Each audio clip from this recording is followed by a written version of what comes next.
My name is Brad Bertelli, and I'm a local historian and author.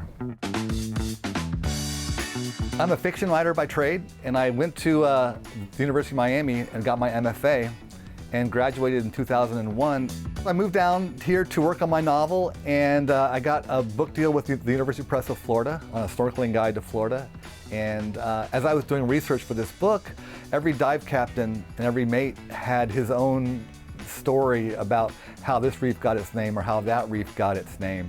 And I got curious and started looking into the histories, the local histories, and got really intrigued with what was going on down here in the Florida Keys, and the road forked, and I kind of turned off my fiction tap and opened up the nonfiction, and I've been working on nonfiction ever since, and history. It's just, the history down here is amazing, and I was really taken in by it, and 20 years later, I'm a local historian. I've done 8 books total, 3, 4, 5, 6 and a half on history. I count one. I have a book called The Florida Keys Skunk Ape Files, which is, it's fiction, but it's historical fiction, but the history is good.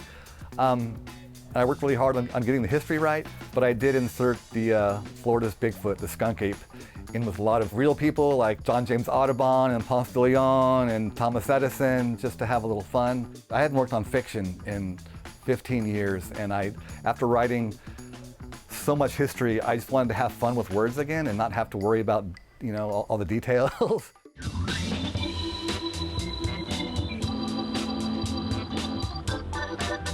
People don't realize the stunning array of history that's happened down here. And and I think it's all telling stories. And writing fiction or writing history, it's all, how do you present the information so it's palatable, and people who might not otherwise pick up a history book, can get the information, absorb it, and hopefully be entertained. My favorite Florida Key story was always Indian Key, which is now Indian Key Historic State Park. It's an amazing little island.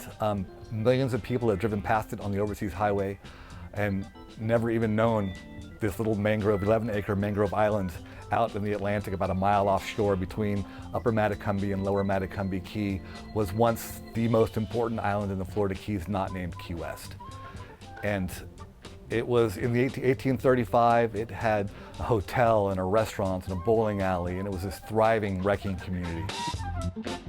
My latest book, which I call Florida Keys History with Brad Bertelli, Volume 1, it's really helped me to define my voice, my history voice, so I can tell these stories, make them fun, get people interested, and if you can make history a page turner, that's great, and that's what I'm trying to do.